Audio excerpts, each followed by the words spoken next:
দর্শক, চিকিৎসকদের green signal পেলেই নেওয়া হবে বেগম জিয়াকে লন্ডনে। দর্শক, আপনাদের জানিয়ে রাখি যে এভারকেয়ার হাসপাতালে সংকটাপূর্ণ অবস্থায় রয়েছেন বেগম খালেদা জিয়া, আর উন্নত চিকিৎসার জন্য তাকে বিদেশে নিতে এয়ার অ্যাম্বুলেন্স সহ সব ধরনের সম্পূর্ণ করে রাখা হয়েছে। আজ শনিবার দুপুরেই সাংবাদিকদের কাছে তথ্য জানিয়েছেন বিএনপির ভাইস চেয়ারম্যান আহমেদ আজম খান। তিনি জানান, বিদেশে যাওয়ার মতো শারীরিক অবস্থা তৈরি হলেই তাকে নিয়ে যাওয়া হবে। তিনি জানিয়েছেন, খালেদা জিয়া উন্নত চিকিৎসার জন্য তাকে বিদেশে নেওয়ার প্রস্তুতি সম্পন্ন করা হয়েছে। এর মধ্যেই অ্যাম্বুলেন্স ও বিদেশি হাসপাতালের সঙ্গে যোগাযোগ রাখা হয়েছে। উপযুক্ত শারীরিক অবস্থা তৈরি হলেই বিদেশে নেওয়ার সিদ্ধান্ত চূড়ান্ত করা হবে। দর্শক, এই মুহূর্তে এভারকেয়ার হাসপাতাল থেকে আমি মাসুদ রানা বাংলাদেশের খবর থেকে সরাসরি দেখানোর চেষ্টা করছি। আপনারা যেমনটা দেখছেন, সাউথ টাউনে হোক আপনার স্বপ্নের আবাসন, শতভাগ রেডি প্লট, সাথে সাথেই সাফ কাবলা রেজিস্ট্রি। এই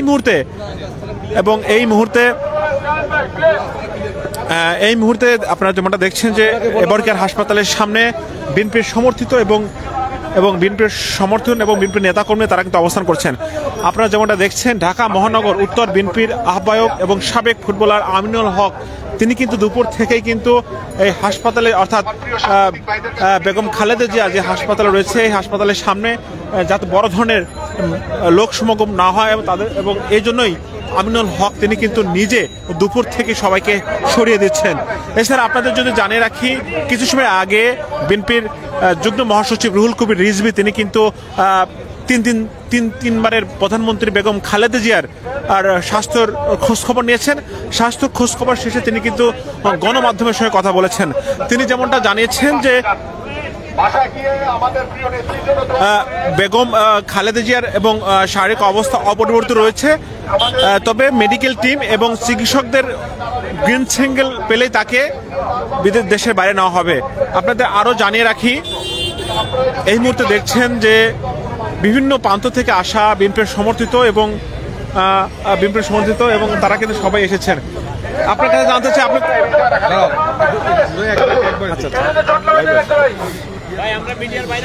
আপনারা যেমনটা দেখছেন, ঢাকা মহানগর উত্তর বিএনপির অর্থাৎ নেতাকর্মী তারা কিন্তু এই মুহূর্তে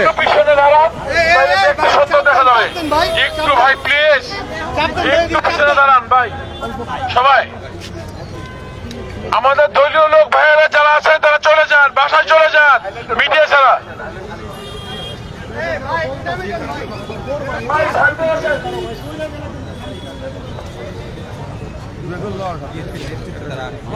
আমরা একটু ঢাকা উত্তরের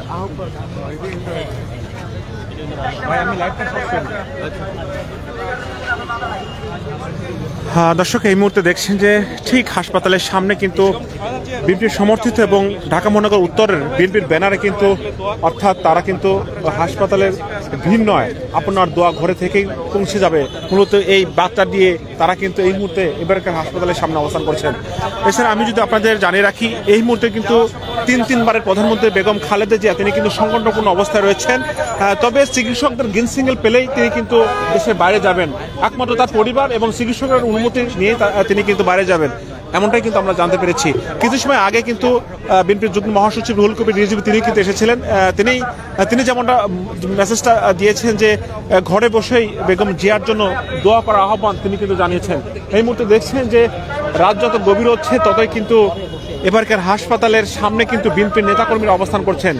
মূলত আপনাদের জানিয়ে রাখি, গতকাল রাত থেকেই কিন্তু বিএনপির চেয়ারপারসন বেগম খালেদা জিয়া তিনি কিন্তু অনেক সংকটাপূর্ণ অবস্থান রয়েছেন এবং গতকাল রাত থেকে কিন্তু বিএনপির যে নেতাকর্মীরা রয়েছে, মির্জা আব্বাস এবং সহ বিএনপির মহাসচিব এবং বিএনপির সিনিয়র যুগ্ম মহাসচিব রুহুল কবির রিজভী সহ শীর্ষস্থানের এবং নেতৃবৃন্দরা তারা কিন্তু বেগম খালেদা জিয়াকে দেখার জন্য ঠিক এভারকেয়ার হাসপাতালে তারা এসেছিলেন এবং তারা যেমনটা জানিয়েছেন, বেগম খালেদা জিয়া সংকটপূর্ণ অবস্থান রয়েছে এবং সংকটপূর্ণ অবস্থা রয়েছেন এবং এবং চিকিৎসকদের গ্রিন সিগন্যাল পেলেই তাকে অর্থাৎ বেগম খালেদা জিয়াকে দেশে বাইরে নেওয়া হবে। আপনাদের জানিয়ে রাখি, বেগম খালেদা জিয়াকে দেশে বাইরে নেওয়ার যে প্রস্তুতি এবং সেটা প্রায় সম্পূর্ণ হয়েছে, অর্থাৎ অনুমতি পেলেই তাকে দেশে বাইরে নেওয়া হবে।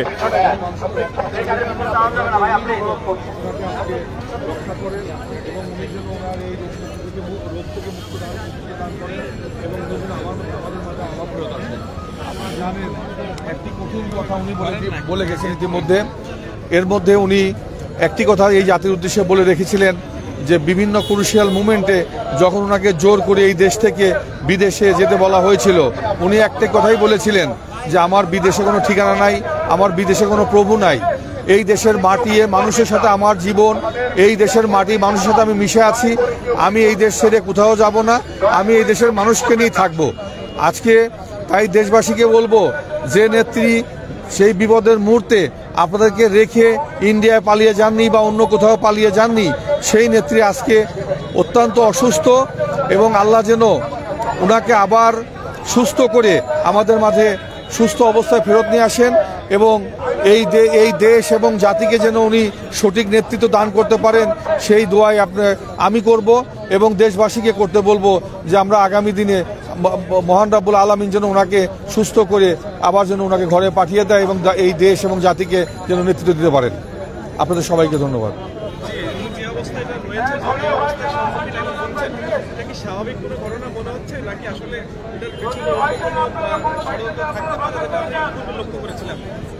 আমরা ভারপ্রাপ্ত চেয়ারম্যান সাহেব ইতিপূর্বেই বলেছেন যে ফ্যাসিস্ট শেখ হাসিনা ওনাকে সুদীর্ঘ সময় একটা মিথ্যা মামলার দায়ে যে